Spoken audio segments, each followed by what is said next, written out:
네, 여러분 주말 잘 보냈습니까? 영구만 토크쇼 직설 임종일입니다. 정부가 한일 간의 군사정보보호협정 지소미아를 종료한다고 발표를 했고요. 조건 변자, 그러니까 연장을 하겠지만 일본이 원하는 군사정보는 주지 않겠다라는 방식으로 갈 가능성이 상당히 좀 높다는 전망이 많았는데 정부의 결정은 그런 의미에서 상당히 전격적이었습니다. 미국과 일본의 반응도 전혀 예상하지 못했다라는 것을 충분히 알 수 있을 만큼 당혹 또 격앙의 의미를 담아서 내놨습니다. 정부가 이런 예상 밖의 결정을 한 배경을 살펴봐야 될 것 같습니다. 또 향후 미국과 일본이 함께 추진해온 동북아 전략, 이른바 인도태평양 전략에 미칠 영향도 살펴볼 필요가 있을 것 같습니다.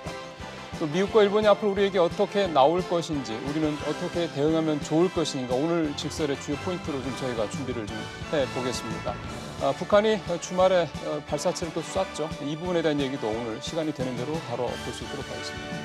샵 3698로 100원의 유료 문자로 여러분들의 의견 기다리겠습니다. 이제 시작하겠습니다. 세 분의 전문가 한 분 소개를 해드리겠습니다. 오른쪽으로 관동대 김관옥 교수, 계명대 김관옥 교수님 모셨습니다. 어서 오십시오, 교수님. 안녕하세요. 왼쪽으로 봉원일 연세대 박사 모셨습니다. 오십시오. 봉영식 박사님, 죄송합니다. 자, 제 마지막으로 박원권 한동대 교수님 나오셨습니다. 네, 안녕하세요. 예, 제가 스튜디오 좀 늦게 내려와서 좀 정신이 없어서 양해 좀 부탁드리겠습니다. 하지만 내용은 충분하게 준비를 한 만큼 여러분들이 궁금해하시는 분들, 걱정하시는 부분들에 대해서 세 분의 전문가들로부터 좀 충분한 말씀 들어보도록 하겠습니다. 먼저 영상부터 보실 텐데요. 파리에서 G7 정상회담이 열렸습니다. 여기에서 미일 두 나라 정상이 만나서 회담을 가졌는데요. 아무래도 이 둘 사이에 쥐소매와 관련된 무슨 내용이 있지 않을까 우리는 좀 촉각을 곤두세웠습니다. 실제로 있었는지 영상을 통해서 확인해 보시겠습니다. 주요 7개국 정상회의를 계기로 열린 미일 양자회담 분위기는 처음에는 화기애애했습니다. 무역협정에서 원칙적 합의를 도출했기 때문입니다. 하지만 북한 미사일에 관해서는 양국 정상의 생각이 완전히 달랐습니다. I'm not happy about it, but again, he's not in violation of an agreement. 아베 총리는 북한의 미사일 발사는 유엔결의 위반이라며 유감스러운 일이라고 말했습니다. 日本はですね、短距離弾道ミサイルも国連の決議違反であろうと思っておりますし、この短距離のミサイルの発射については憲法違反です。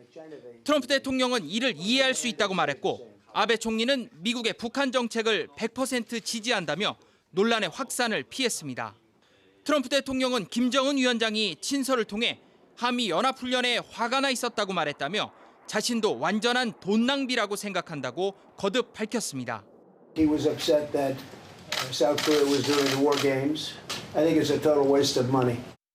이번 미일 정상회담에서 한일 군사정보 보호협정 종료와 관련한 논의는 없었던 것으로 알려졌습니다. 예, 기자의 기사 내용만 봐서는 일단 논의가 되지는 않았다라는 얘기를 좀 해서요.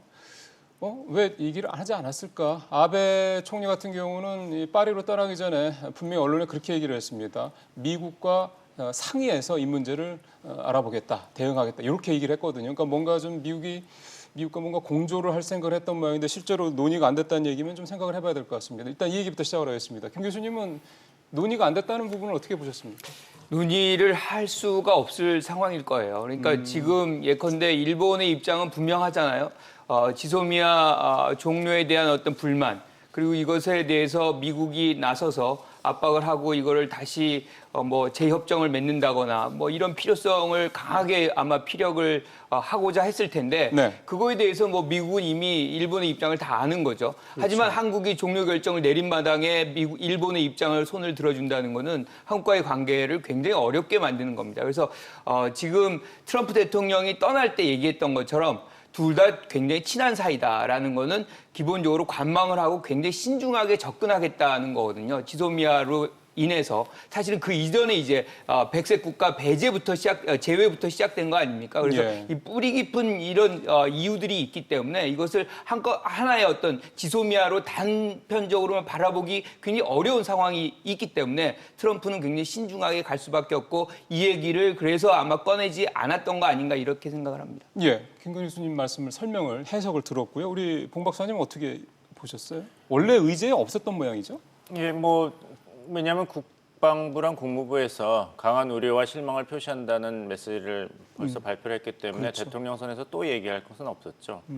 지켜보자는 뜻은 이제 한미 동맹 관계에서 지소미아만 있는 것이 아니거든요. 그렇죠. 지소미아가 종료됐다고 해서 한미 동맹이 당장 내일 파기되는 것도 아니고. 그렇죠. 그러니까 트럼프 대통령 입장에서 본다면은 이것을 다시 또 좋은 소재로 삼아서 한국한테 이제 압박을 가할 그런 가능성이 높습니다. 뭔가 이제 청구서를 더 내밀 수 있는. 방위비 청구도 그렇죠, 그렇고 그렇죠.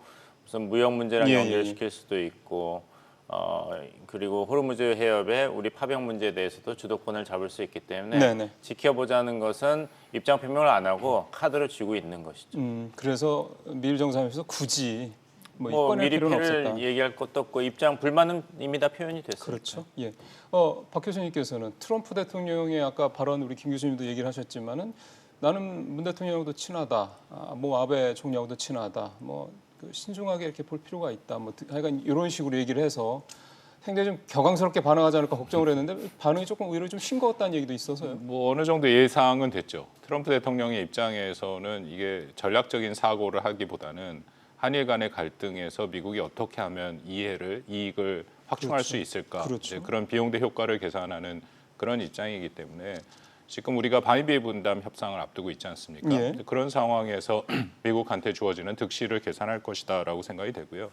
이미 뭐 일본이 특별하게 이 문제를 또 트럼프 대통령한테 얘기를 안 해도 지금 미국과 일본 사이에는 같은 화법을 쓰고 있습니다. 이 문제에 대해서 지난번에 우리 정부가 중단을 결정한 후에 그 고노다로 일본 외상이 남간표 대사를 초치해서 예. 했던 발언을 보면 그대로 예. 제가 읽겠습니다. 예. 동북아 안보 환경에 대한 완전한 오판이다. 한국 정부의 결정이 그렇게 얘기를 했고요. 동북아 안보 환경에 환경에 오판. 대한 한국 정부가 오판을 했다. 그리고 그 다음 날 이제 미 국무부가 공식 성명을 냈죠. 그 예. 공식 성명에도 보면 동북아시아에서 우리가 직면한 심각한 안보적 도전과 관련해서 문재인 정부의 심각한 오해다. 그러니까 심각한 오해고 오판, 사실 같은 단어를 썼다라는 겁니다. 그만큼 미국과 일본 사이에는 이 지소미아 중단 파기에 대해서 충분한 공감대는 형성돼 있다. 이제 그렇게 판단이 됩니다. 국무부가 한국 정부라 안 하고 문재인 정부라고 표현한 거는 어떻게 이해하면 되겠습니까? 뭐 그것도 사실은 좀 심각한 우려가 되죠. 보통 그런 물의 식으로 아닙니까? 물에는 아닌데 보통은 이제 한국 정부다라고 얘기를 하는데 네. 이걸 뭐 해석할 수 있는 게 여러 가지가 있습니다만 문재인 정부다라고 얘기한 것은 좀 한국과는 분리해서 문재인 정부의 어떤 특성이다라는 식으로 얘기를 할 수 있거든요. 그게 그러니까 좀 무례스러운 거 아닌가요? 글쎄 뭐 꼭 그게 외교의 어떤 결례는 아닙니다. 결례는 대통령도 아니고 아니지만 국무부에서 그런 식으로 얘기를 좀 한다는 강한 그 어조의 예. 그런 메시지를 전달하는 효과는 있다라고 볼 수 있죠. 예. 이제 사실 며칠 지난 얘기입니다. 이제 와서 뭐 그 당시에 반응이 어떠냐 저희가 세세하게 그 당시에 뭐 국무부가 어떻게 반응을 했다 이거를 되돌아내는 거는 의미가 없고요. 결국은 이제 지금 이미 세 분이 어느 정도 조금씩 이제 말씀을 시작하셨기 때문에 이제 미국이 이제 앞으로 또는 일본이 앞으로 우리한테 어떤 식으로 할 것이냐라는 부분들에 대한 시나리오를 좀 우리가 한번 좀 찾아봐야 될 것 같습니다. 그러면 이제 그에 대해서 우리가 어떻게 반응할 건지에 대한 얘기도 할 수 있을 테니까요. 아무래도 좀 이번 지소미아 종료와 관련해서 많은 국민들께서 가장 걱정하는 그 대목은 오히려 일본보다는 미국인 것 같습니다. 미국과의 이 동맹 관계에 무슨 문제가 생기는 게 아니야. 미국이 또 어떤 청구서를 내밀 것이냐라는 부분일 거기 때문에 이 얘기를 지금부터 좀 자세하게 해보고 우리가 어떻게 대응할지까지 얘기를 나눠본 다음에 일본 얘기를 좀 넘어가 보겠습니다. 김 교수님. 네. 미국 쪽 반응 상당히 격앙스러웠고요. 굉장히 불쾌한 반응도 있고 심지어는 이제 문재인 정부라는 표현까지 써가면서 우리 굉장히 기분 나쁘다, 불쾌하다라는 표현을 충분히 했습니다.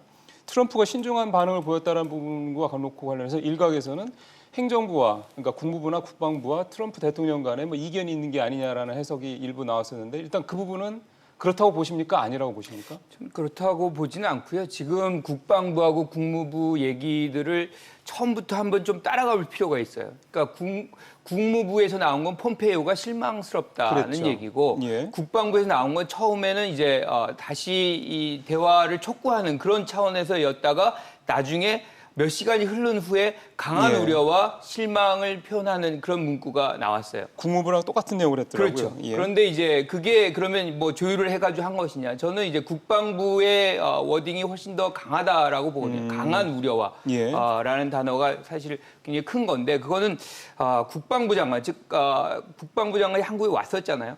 그때 당시에 분명히 우리한테 요구를 했었고 에스퍼 장관 여기에서 얘기하신 상당히 거죠. 긍정적으로 얘기했던 부분이 있었고 분명히 이 에스퍼 장관이 다시 일본에게 긍정적인 결과가 올 것이다라는 그런 어떤 정보를 전했겠죠. 전했을 가능성이 매우 높다는 거죠. 일종의 이제 당혹스러움이 굉장히 컸을 그런 미국 국방부의 입장이었기 때문에 그래서 더 좀 예. 강한 어떤 반응이 나오지 예. 않았을까 이렇게 생각을 하는데 궁극적으로 미국 같은 경우는 그렇습니다. 미국의 어떤 정책을 보면 어떤 현상이 발생이 되면 그 현상이 발생된 상태를 또 두고 새로 계산을 해요. 그렇기 때문에 처음의 반응은 상당히 격앙스럽고 뭐 불만스러운 부분이 있을 수 있겠지만 지금의 상황에서 지소미아가 종료된 상황을 갖고서 아마 국가의 계산을 다시 시작할 겁니다. 그래서 뭐 전면적으로 감정적으로 대응하는 건 미국은 거의 없어요. 지금부터 다시 예. 계산해요. 그렇다는 얘기면은 지금 많은 분들이 얘기하는 것 중에 하나는 일단은 지금 협상이 이미 시작이 된 방위 분담금에서 상당히 좀 대폭 올릴 것이다라는 뭐 이런 부분들이 일단 가장 먼저 얘기가 되는데 그렇게 당장 나오지는 않을 수 있다 이 말씀입니까? 아니요, 방위비하고는 좀 저는 결을 달리하고 있다고 봐요. 방위비 같은 경우는 이 선거용의 성격이 굉장히 강합니다. 그러니까 지금 우리한테만 요구를 하는 게 아니에요. 그렇죠. 뭐 예. 독일, 일본 등등의 모든 동맹국들, 즉 미국이 군사적으로 지원하는 국가들에게는 방위비 분담금을 올려라는 것은 그만큼 이제 미국 우선주의 우리가 손해 보면서 남의 나라 국방을 지켜주지 않는다는 것을 선거 과정 속에서 마구 이제 예. 설명하고 다니기 위한 일종의 이제 트럼프의 선거 전략 차원이고 이거를 실질적으로 수용할 수가 없어요. 그러니까 6조인데 그들이 원하는 게 500억 불이죠. 그게 확인된 건 아니지 않습니까? 확인된 거는 아닌데 어쨌든 그런 얘기가 지금 많이 돌고 예, 있어요. 예, 예. 지금 우리가 1조 정도를 내고 있지 않습니까? 예, 1조 우리가 조금 국방비가 46조예요. 자, 그러면 거기서 10분의 1이 넘는 금액을 내라는 건데 그건 뭐 저는 예. 말이 안 된다고 보고 그러면- 이것의 예. 목적은 어떤 국방비 이제 방위 분담금을 올려달라는 그런 것과 더불어서 지금 미국이 우리에게 원하는 것들이 있어요. 호르무즈 연합군의 참여라든가 또는 INF가 이제 파기를 했잖아요, 미국이. 예. 이제 중단거리 이제 전략 미사일을 배치를 해야 되는데 거기에 대한 어떤 동의 예, 이런 예. 것들이 쉽지 않기 때문에 그런 것들을 중장기적으로 압박하기 위한 어떤 수단 그렇게 해서 예. 자기들이 원하는 걸 받아내기 위한 어떤 선제 조건으로 일단 올려서 얘기를 해놓은 거 아닌가 이렇게 생각합니다. 예, 같은 질문을 이제 우리 봉 박사님한테 드리겠습니다. 미국이 앞으로 우리한테 어떤 식으로 나올까요? 신뢰를 하지 않겠죠. 협력 국가로서. 그러니까 그렇게 뚜렷하게 그 미국이 원하는 것을 이야기했고 마지막까지도 이제 외교선으로 계속 메시지를 반복했는데도 지소미아를 종료했다. 예. 미국 입장에서는 결국에 가서는 일본 아베 정부가 이야기하는 한국에 대한 이야기가 맞았구나 이렇게 믿게 될 것입니다. 아베 총리가 그런 얘기를 했죠. 국가와 국가 간의 신뢰관계를 해치는 대응이 유감스럽게 계속되고 있다. 즉 지소미아 종료는 아베 정부로 하여금 한국의 신뢰를 폄훼할 수 있는 좋은 공격 소재를 다시 한번 제공한 셈입니다. 문재인 정부의 이제까지 전략은 일본의 부당한 행위로 한국, 일본, 미국 간의 3자 안보 협력 체제가 무너지고 예. 훼손이 되고 있다 했는데 이번에 오히려 한국의 행동 때문에 일본이 아니라 한국의 행동 때문에 한미일 안보 공조가 훼손되고 있다는 그런 일본 측의 주장에 힘을 실어주게 되었거든요. 예. 그리고 이제 정부 고위 관계자는 우리가 협정 연장 시한이 24일 전 협정을 연장하더라도 일본이 우리를 백색 국가 명단에 제외를 28일에 할 거고 또 일본이 지소미아를 먼저 파기한다면 우리가 바보가 된다 이렇게 얘기했는데 이것은 말이 맞지가 않습니다. 그렇다면 24일까지 일본이 정말 종료를 하는지 아닌지 지켜본 다음에 저희가 결정을 해도 충분한 시간이 있었고 그리고 일본이 종료를 한다면은 한국이 종료를 하지 않음으로써 미국으로 하여금 우리 주장이 맞지 않냐. 결국에는 동북아에서 안보 질서를 흔들고 한미일 안보 공조를 해치는 것은 한국이 아니라 일본이다. 계속해서 수출 통제 문제도 일으키고 그 지소미아도 종료하고 그러니까 일본이 문제다. 한국이 문제 아니라 일본이 문제라는 주장을 우리가 강력하게 미국한테 주장할 수 있는 기회가 있었는데 그것을 오히려 차버린 것이죠. 그렇게 보면은 왠지 우리가 다 잘못한 것 같은데요. 우리가 근데 사실 잘못했죠. 시작은 일본이 한 거 아닙니까? 했더라도 어떻게 반응하냐는 우리의 몫입니다. 즉 일본이 잘못했습니다. 저번 방송에서도 말씀드렸습니다. 굉장히 치사한 행동을 했죠. 하지만 복수는 제대로 해야 되는 것이죠. 어떻게 해야 되냐면 일본이 아픈 데를 제대로 때려야 됩니다. 그리고 결과는 우리한테 유리한 쪽으로 유도를 해야 됩니다. 그 결과는 무엇이냐면 일본이 부당하게 제기한 수출 통제, 백색 국가 리스트에서 제외하는 것을 다시 원상태로 회복하는 것이죠. 그렇다면 지소미아 파기가 이런 우리의 전략 목적, 그리고 일본에 대해서 호되게 반박을 하고 보복을 하는데 얼마나 효과가 있었는가로 저희는 평가를 해야 되는 것이죠. 근데 일본을 때리지 않고 오히려 우리가 손을 잡으려는 미국을 때리고 또 이런 지소미아 파기를 해가지고 일본 아베 정부가 수출 통제에 대해서 다시 생각할 정도로 이런 파급 효과가 없다면 이것은 합리적인 정책 선택이라고 보기가 어려운 것입니다. 자, 이제 얘기가 이제 다시 원인으로 이제 돌아가는 것 잠깐만요, 같아요. 교수님. 예. 우리 또 박원 교수님도 좀 준비를 한참 하고 계신데 저희 직설의 특성이 이게 세 분 다 골고루 말씀을 드려야 되기 때문에 우리 박 교수님한테 또 마이크를 넘겨볼까요? 어떻게 보십니까? 뭐 진짜 다시 원인으로 돌아가는데요. 뭐 일본이 한 것은 경제 보복이 분명하고 자유무역주의를 훼손하는 것이죠. 그리고 이것이 뭐 한일 간에 여러 가지 문제가 있더라 해도 이런 식으로 하는 것은 일본은 뭐 정당화될 수 없다라는 거에 저도 동의를 하고요. 우리 정부의 입장이 계속 나오는 게 일본이 먼저 안보 문제로 한국을 신뢰할 수 없다고 하는데 우리가 그 고의 안보의 그런 정보를 교환할 수 있느냐? 저는 뭐 명분상은 맞다라고 생각을 합니다. 근데 거기서 가장 핵심적인 것을 저도 놓치고 우리 정부가 놓치고 있다라고 생각을 하는 게 이 지소미아라는 게 과연 한일 간의 문제인가? 그렇지 않거든요. 2012년에 이것을 하려다가 결국 실패했고 2014년에 한미일 정보 공유 약정이라는 티사로 바뀌었고요. 예. 그다음에 2016년 밀실 야합이라는 얘기를 들으면서도 지소미아를 한 것은 뭐 내부적으로 이미 다 알려져 있습니다. 대내외로. 그만큼 미국이 굉장히 특히 오바마 행정부가 적극적으로 그렇죠. 그 당시에 한국과 일본이 둘 다 별로 원치 않았습니다. 소극적인 입장이었음에도 그렇게 한다. 그러니까 결국 이것은 미국이 사활적 한미일 안보 협력을 통해서 이 지역의 안보 이해를 이행하려고 하는 핵심 기제로 생각을 하고 있다. 그렇기 때문에 이것이 이렇게 한국의 중단 파기가 나왔을 때 미국에서 그런 거친 반응이 나온 거거든요. 그런 면에서는 저도 우리 봉 박사님 의견에 동의를 하는 것이 우리 정부가 이런 결정을 저는 할 수 있다고 생각을 합니다. 근데 다만 이 결정을 해서 도대체 어떤 목표를 향해 가고 있는가? 예를 들어서 지금 우리한테 가장 급박한 것은 일본이 여전히 진행하고 있는 한국에 대한 경제 보복 아닙니까? 이 부분을 철회하도록 해야 되는데 과연 지소미아를 중단 파기함으로써 일본이 철회를 할 것이냐? 저는 그렇다고 생각지 않거든요. 그렇다면 그러면 지소미아를 연장하면 일본이 철회할까요? 그것도 마찬가지죠. 그러니까요. 근데 이것은 그러면 득과 실을 얘기를 하는데 지소미아를 파기함으로써 지금 한미 관계가 흔들리지 않습니까? 지소미아를 연장하면은 한미 관계는 흔들리진 않죠.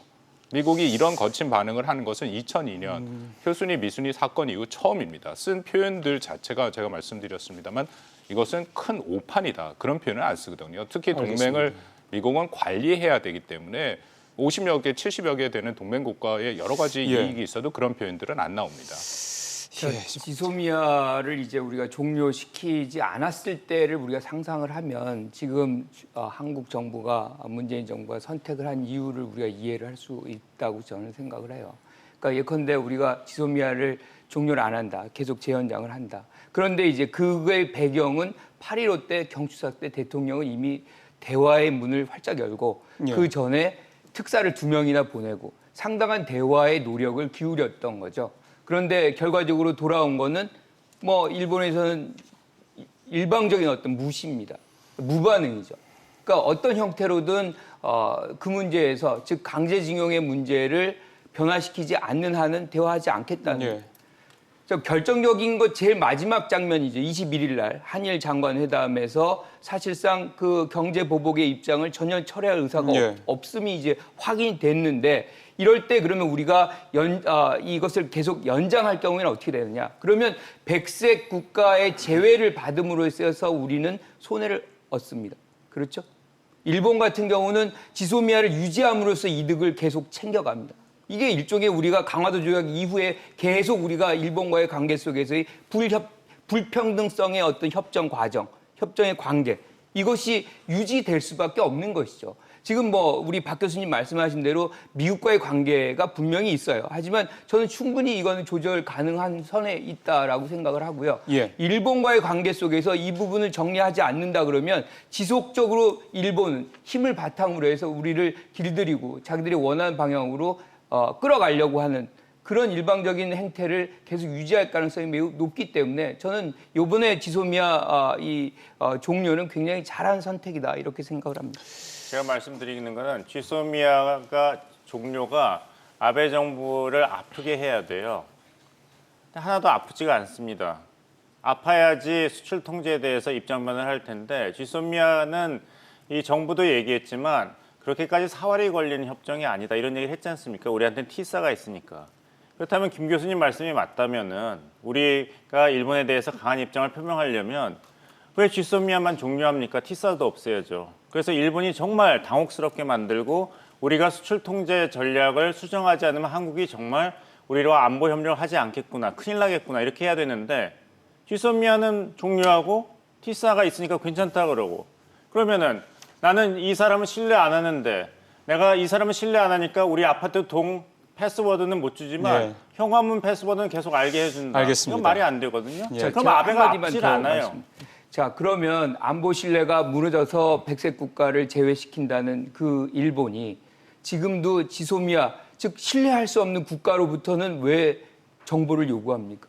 그 정보가 신뢰할 수 없는 정보라는 것이 그들의 계산일 텐데도 지금도 지소미아는 계속 연장을 요구하고 있잖아요. 그거는 일본이 일본이 갖고 있는 이 모순성이 그대로 존재하고 있다. 이득은 맞습니다. 이득대로 김 교수님. 챙기고 그 일본이 가지고 있는 그 모순성을 우리가 예. 특히 미국에 대해서 계속 강조함으로써 일본의 행동이 앞뒤가 맞지 않는다.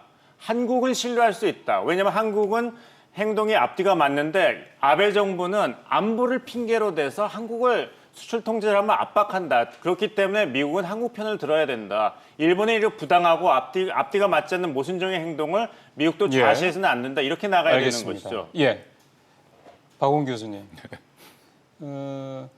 저는 자꾸 미 국무부가 이번 종료 결정에 대해서 문재인 정부라고 이렇게 표현을 쓴 게 자꾸 걸려서요. 이 표현의 이면에는 지금 우리 본 박사님도 얘기를 하시긴 하셨습니다만은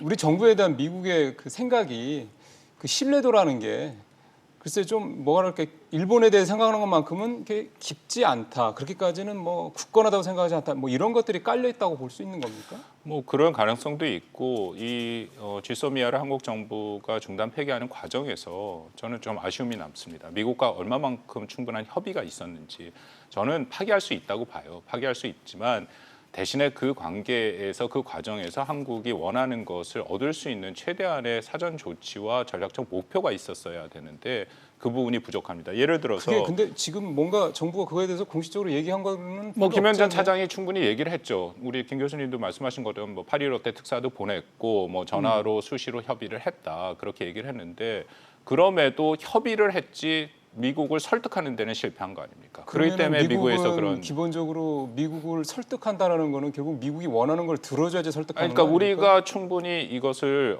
파기를 중단을 해야 되는 이유에 대해서 우리는 이럴 수밖에 없다. 그러니까 제가 대안으로 한번 말씀을 이미 그러시죠. 끝난 일이라서 사실 이거는 생산적인 대화는 아닌데 그럼에도 앞으로 이런 비슷한 일이 있다면 저 같으면은 우리 정부한테 이렇게 얘기를 하겠습니다. 우리가 지소미아 파기를 하겠다라는 가능성을 전제를 하는 거죠. 대신에 일본이 언제까지 우리가 원하는 형태 지금 문제는 일본이 대화에 전혀 응하지 그러니까요. 않고 있지 않습니까? 그러니까 결국은 이렇게 그러니까 나가는 예를 거예요. 들어서 언제까지 대화에 응해라. 우리는 거기에 대해서 계속 열린 마음으로 한다. 심지어는 징용공 문제, 징용 배상자 문제에도 우리가 1+1 외에도 일본이 원하는 것까지 우리는 글쎄요. 협의할 수 있다라고 얘기를 그렇죠. 했으니까 그러면 언제까지 날짜를 주고 일본이 그 협의에 응해라. 근데 만약에 그 협의에 응하지 않는다면 우리는 그 다음 조치로 여러 가지 일본과의 신뢰가 없기 때문에 그 다음 조치를 할 수 있다. 거기에는 이제 지소미아가 포기되는. 이게 제가 말씀이 드리는 게 일본이 이런 조치를 했었습니다. 지난 10월달 대법원 판결 이후에 첫째로 우리한테 협의를 하자고 했죠. 그때도 근데- 날짜를 줬고 그다음에 예, 예. 중재 위로 가면서 계속 날짜를 주면서 명분을 쌓아갔다라는 거거든요. 한국 정부도 충분히 그런 식으로 날짜를 주고 예. 거기에 대해서 적당한 반응이 없을 경우에는 우리 다음 단계로 이렇게 나간다 얘기를 하면서 그건 미국한테도 확실하게 우리가 명분을 삼을 수 있죠. 우리가 이만큼 전향적으로 일본과 대화를 하려고 노력을 했는데 예. 일본이 응하지 않지 않느냐. 그 그럼 우리는 어쩔 일본이 수 얘기했던 중재, 그러니까 그 협의를 하자였다는 게 한일천공 협약에 관련된 그 내용에 따른 그 3조인가요? 거기 내용에 따른 협약을 하자고 협의를 하자는 거였죠. 그러니까 우리 정부는 근데 그게 대법원의 판결은 청구권 자체에 일본의 그 강제정부의 부당성을 지적을 했던 부분이잖아요. 그러니까 그거는 청구권 문제와 별개로 개인의 권리, 그 청구권 문제는 그 따로 있는 거다라는 걸 그 대법원은 판결하는 건데 그걸 가지고 기존의 청구권 제도에 있는 그 협의를 하자. 이거는 일본이 처음부터 모순점을 알고 우리가 그걸 응하지 못할 거라는 거 알고 요구한 거 아니었습니까? 우리 정부의 입장에서는 지금 상권 분립이 명확하기 때문에 그러니까요. 대법원 판결에 대해서 문제 제기를 할 수 없다라는 걸 아는데 그렇기 때문에 우리가 이제 이른바 1+1 해갖고 한국 기업과 일본 기업이 같이 일종의 보상을 하는 그 방안을 얘기를 했었지 않습니까? 네. 근데 일본의 입장은 거기에 한국 정부가 역할을 하라는 얘기였거든요. 그것을 포함해서 지금 말씀드린 그의 논란의 여지가 있는 걸 포함해서 근데 우리 정부의 입장이 거기까지 갔습니다. 얘기를 하겠다 그러면 우리가 꼭 1+1만 고집하는 것은 아니고 일본이 얘기하는 것까지 포함해서 얘기를 하겠다. 그런데 일본이 안 응했다라는 거 아닙니까? 특사를 보냈고 여러 가지 노력을 했는데 안 응했다. 근데 저는 안타까운 게 그렇다면 이걸 좀 공개적으로 일본한테 지금이라도 저는 공개적으로 이것을 뭐 일본이 하는 식으로 얘기를 할 수 있다고 봅니다. 우리는 이 부분에서 열려 있기 때문에 논의를 한다. 우리는 여기에 대해서 충분히 얘기할 준비가 됐다. 그렇게 얘기하는 것이 오히려 저는 현재로서는 더 효율적인 그러면 지금까지 우리 방법이 정부가 보여온 방법이라고 모습은 그렇게 공개적이거나 그렇지는 못했다라고. 그렇지. 그러고 명분을 쌓아가면서 쌓지 그 다음 못했다라는 단계로 거군요. 넘어갈 때 특히 지소미아 같이 미국이 직접 관련이 있는 그런 문제에 대해서는 우리가 충분히 미국한테 이런 반응을 안 들을 수 있었다라는 거죠. 저는 뭐 개인적으로는 지금 박원근 교수님 말씀하신 부분에 동의를 하고요. 그런데 그거를 지금 말씀하신 거를 정부가 다 했다는 거죠. 기본적으로. 그리고 그 마지막 장면이 한일 외교부 장관 회담 방콕에서 거기에서 입장 변화가 없는 게 베이징 걸 말씀하시면 가장 최근 베이징 거는. 거죠. 예. 베이징 거에서. 그러니까 결국에는 한국 정부가 그러한 노력을 안 했느냐는 것인데 저는 다 했다고 봐요. 그리고 최고위급 특사를 2번이나 파견하고 대통령이 8.15 경축사를 먼저 전했다는 거 아닙니까? 거기서 대화의 문을 활짝 열어놨다는 거를 경축사 발표하기 전에 먼저 총리실에 넣었다는 거예요. 그래서 최고의 예우를 해준 것이고 실질적으로 우리는 그런 의사를 다 보여준 것이고 이것도 미국이 다 알고 있다고 저는 생각을 해요. 미국이 모를 수가 없거든요. 한국은 이런 행위를 할 때마다 미국에게 계속 정보를 주고 인폼을 해주고 우리가 어떤 방향으로 간다. 왜냐하면 그렇지 않을 경우엔 발생할 수 있는 부분에 대한 위험 부담을 한국 정부는 줄여야만 하기 때문에 예. 그런 부분들을 미국은 다 알고 있는 거죠. 이 부분의 선택은 결국엔 일본이 한 겁니다. 예. 근데 봉화사님, 예. 다시 말씀드립니다만은 그러려면은 티사까지도 우리가 종료를 해서 그 결기를 보이고 일본에 대해서 그런 압박을 가해야 되거든요. 미국에 대해서도. 근데 지소미아는 종료하지만 티사를 남겨놓는다면은 그 일본한테 때리는 게 이렇게 몽둥이로 때리는 게 아니라 손목 한 대 때리는 것밖에 안 되거든요. 일본 입장에서도 뭐 지소미아 종료를 하지만 티사 있으니까 우리가 뭐 한국의 입장을 그렇게까지 급하게 심각하게 생각할 이유가 없겠다 할 것 같고 두 번째는 네. 이게 제가 볼 때는 아베 총리가 되게 좋아할 것 같아요. 아, 우리가 놓은 덫에 한국이 걸려 들어왔구나. 결국에는 이후 여하를 막느라고 결국에는 한국하고는 안보 협력하는데 너무 힘들다. 문제가 너무 많고 깔끔하지가 않다는 입장을 계속 미국한테 주면은 그럼 미국 입장에서는 한국을 패싱하고 일본하고 앞으로 인도 태평양 전략도 하고 북한 대북 전략도 하자. 이런 게 계속 공고화되거든요. 그러니까 제가 말씀드리는 거는 일본에 대한 보복을 하려면 효과적인 보복을 해야 알겠습니다. 되는데 그쪽의 프레임에 자꾸 말려 들어간다는 게 안타깝습니다. 예, 잠깐만요. 예. 자, 이제 뭐 사실 또 말씀하시면 우리 또 박 교수님도 또 한 말씀 하셔야 되니까 이 얘기가 계속 확산이 돼서요. 여기서 제가 이런 질문을 좀 하나 드리겠습니다.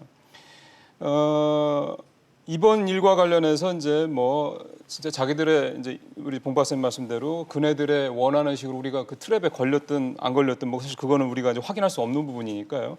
미국 쪽에 조금 집중을 해서 얘기를 해보면 미국이 상당히 좀 격앙하게 반응을 했다. 아까 우리 이제 박 교수님 말씀대로 예전에 있었던 그 사건 이후로 가장 격앙스러운 반응을 했다라는 건 그만큼 이제 미국이 생각하고 있는 인도 태평양 전략의 자기들 나름대로 이렇게 쭉 가고 있었는데 한국이 굉장히 거기에 뭔가 균열을 낼 수 있을 만한 뭔가 그런 조치를 취했다라는 것 때문에 그렇게 볼 텐데 김현종 2차장이 이 얘기를 이제 드리려고 제가 앞에 사설을 좀 했습니다.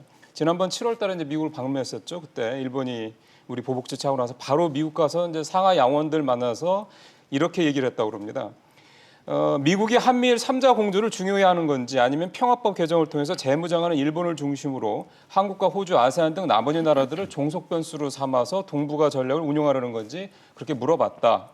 그 이후에 미국이 가만히 있으면 미국의 입장은 후자, 즉 미국은 일본을 중심으로 해서 한국이나 나머지 나라들은 이제 종속 변수로 삼아서 동북아 전략을 취하려는 거다라고 이제 우리가 확인할 수 있을 것 같아요. 그런 얘기를 했다고 그러는데 이 부분을 얘기를 해야죠. 이게 이제 인도태평양 전략에 있어서 우리의 역할이라는 게 과연 뭔지에 대한 부분들을 좀 짚어봐야 될 부분인 것 같은데 우리 박 교수님부터 말씀해 지금 주시죠. 말씀하신 건 전 처음 듣는 건데요. 그 이거는 질문- 김현종 네. 차장이 했던 얘기거든요, 이제 실제로. 그런 질문이 필요할까 싶습니다. 뭐 당연히 미국의 입장에서는 자신들의 전략에 동맹국을 껴들이려고 어떻게 보면 강제하려고 그렇게 하는 것이죠. 이게 지금 인도태평양 전략에 우리 한국이 굉장히 어려운 입장이 되는 것이 지난 6월 1일 날 미 국방부에서 보고서가 나왔습니다만 인도태평양 전략에 4개 도전을 얘기를 했습니다. 그중에 핵심은 결국 중국이거든요. 중국과 북한이 그렇죠. 들어가 있습니다. 그렇죠. 그러니까 결국 인도태평양 전략의 초기 4개국, 그러니까 일본과 미국, 호주, 인도는 인도 태평양 전략을 통해서 중국을 견제하는데 전방에 쓰겠다라는 얘기거든요. 지금 그렇다고 4개국이 다 동의하느냐? 일본 같은 경우에도 바른 당국은 있지만 여전히 중국과의 관계를 지금 잘 계속 유지하고 하려고 있고 하고 있죠. 예. 그리고 호주도 늘 중국과의 관계를 강조합니다. 인도가 제일 반발을 하고 있죠. 인도는 인도태평양 전략이 미국이 말하는 것처럼 그렇게 뭔가 닫혀 있는 전략이면 자기네는 거기에 참여할 생각이 없다. 이건 열린 전략이다 얘기를 하는 그런 상황이거든요. 그래서 김현정 차장의 그 말은 미국이 지금 한국을 비롯해서 4개국 외에도 동남아 국가들을 일종의 압박을 가하고 있는 건 너무 당연합니다. 그래서 그런 질문을 한다라는 것 자체가 이게 동맹과 이 강대국과의 관계의 기본적인 이해가 글쎄요, 뭐 좀 아쉬움이 남는 김현종 차장이 이렇게 질문이다. 질문한다는 것 자체가 예, 그건 뭐 당연하다라고 우리가 그 전제를 만약에 배격을 한다. 정말 자주를 중심으로 하고 이 동맹을 통해서 비대칭성을 우리가 감수를 하지 않겠다 하면은 우리의 선택은 북한 같은 선택이 있습니다. 근데 우리는 그렇게 할 수가 없지요. 알겠습니다. 이 부분 또 그러니까 김현정 차장이 이제 일본이 수출 통제를 발표한 다음에 급하게 워싱턴에 가서 갔었죠. 상하원 의원을 만나고 또 정부 관리들을 만나고 한국의 입장을 설명한 적이 있었지 않습니까? 그래서 그때 기자회견 때 미국이 우리 측 입장에 세게 공감했다. 그래서 화제가 된 적이 있죠. 세게 공감했다. 근데 해리슨 대사는 이제 미국은 중재에 관심이 없다 그러니까 좀 거시기하네요라는 표현을 썼던 기억을 하시겠죠. 김현종 차장이요. 예. 네. 근데 그렇게 세게 공감을 했는데 몇 달 후에 지소미아 종료를 발표하니까 국무부에서 실망을 표명한다. 우리는 문재인 정부의 이 결정이 미국과 우리 동맹의 안보이익에 부정적인 역할을 줄 것이고 예. 우리가 직면한 심각한 안보적 도전과 관련해 문재인 정부의 심각한 오해를 나타낸다고 거듭 분명히 해왔다. 그러니까 세계 공감을 얼마나 그때 했었는지 그 자산이 얼마나 강력했었는지를 다시 한번 저희가 점검을 해봐야 될 것 같습니다. 그렇죠. 미국이 실망한 건 당연하다고 얘기를 설명했지 않습니까? 근데 그렇게 당연한 실망을 우리가 전략적 계산에 포함을 해서 지소미아 종료에 대해서도 결정을 내렸어야 되는데. 했는데 미국이 실망한다면 우리가 득이 뭐고 실이 무엇인가. 근데 이 정부의 전략은 그것이었지 않습니까? 미국을 우리 쪽에 가깝게 해서 일본이 이렇게 안보를 핑계대서 부당한 행위를 한국한테 하는데 미국의 공감과 지지를 얻겠다는 것이었는데 미국이 실망할 것을 알면서 그 행동을 했다? 저는 이게 논리적으로 모순이 된다고 봅니다. 실망을 할 거라고 했던 건 아니겠지만 어쨌든 결과적으로 그렇게 된 거니까요. 아니요, 뭐 저는 실망을 할 것이다라는 거 예상했을 거라고 봐요. 왜냐하면 미국의 대전략은 현상 유지입니다. 인도 태평양 전략이고 뭐고 다 기존의 패권의 상태를 유지하는.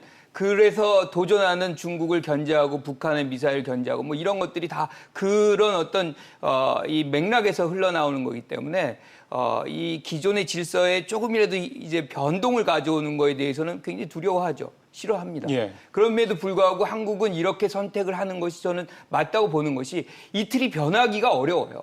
그러니까 우리가 이제 뭐 어떤 사람은 갈라파고스화 된다 뭐 이런 표현을 하는데 네. 국제정치 굉장히 단순하게 보는 겁니다. 굉장히 사실은 복잡다원하고 한국의 전략적 가치라는 거는 그 어느 때보다 높아져 있어요. 그러니까 지금 베이징이라든가 중국의 어떤 가장 강력한 군사적 요충지에서 가장 가까운 나라는 한국이죠. 한국이에요. 예. 오산 평택으로 가는 이유가 있습니다. 미국이 여기를 놓치고 전 세계 패권국의 역할을 할 수가 없습니다. 그래서 일본이 중요하다는 건 우리가 다 알아요. 일본, 그다음에 뭐 우리가 이스라엘, 뭐 그다음에 영국 이거 세 축으로 가면서도 이 아시아에서는 뭐 인도 같은 경우도 그 중국을 견제하기 서쪽에 견제하기 위해서 핵보유까지 인정해주지 않았습니다. 예, 예. 그런 과정에 있지만 한국은 한국 나름대로의 전략적 가치가 굉장히 크기 때문에 여기서 미국이 한국을 버리고 일본을 손을 든다. 저는 그런 아주 감정적인 선택을 할 수도 없고 우리가 지금 국방 수권법이라고 그래가지고 미국이 통과한 법이 있어요. 주한미군 절대 뺄 수 없습니다. 예, 법으로 예. 이미 보장이 됐고 예, 예. 28,500명이라는 것이 유지가 됩니다.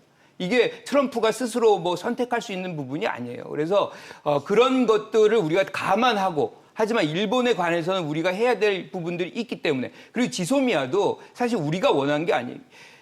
미국, 예. 북한, 거기까지는 이제 예. 그거는 우리가 이미 했으니까 거기까지만 아시죠. 예. 지소미아가 아까 우리 봉 박사님도 충분히 설명해 주셨고 박 교수님 하셨기 때문에 지소미아의 그 연원 얘기는 이제 더 안 하셔도 될 것 같고요. 자, 그러면 이제 다시 이번 일 인해 가지고 결국은 이제 우리 국민들께서 걱정하시는 부분도 우리 뭐 안보에 구멍이 생기는 게 아니냐, 한미일 동맹 또는 한미일까지는 뭐 그렇고 한미 동맹 간에 무슨 문제가 생기는 거 아니냐, 뭐 미국이 우리한테 무슨 엄청나게 무슨 대단한 청구서를 또 쏟아내는 게 아니냐 이런 걱정들 우리 국민들께서 많이 하시기 때문에 그래서 지금 저희가 한 30분 정도 이 부분에서 얘기를 했기 때문에 지금부터는 시간이 되는 한 우리가 이 부분을 어떻게 대응할 것인지에 대한 부분들을 우리 새 전문가께서 갖고 계신 아이디어를 좀 시청자분들께 말씀을 드렸으면 좋겠습니다. 그게 뭐 걱정을 뭐 더 할 수 있는 부분일 수도 있고 또는 위안이 될 수 있는 부분이 있을 것 같긴 하지만요. 어쨌든 우리 박 교수님부터 어떤 식으로 우리가 미국이 어떤 식으로 일단 우리한테 할 거고 우리는 어떤 식으로 대응하면 좋을까요?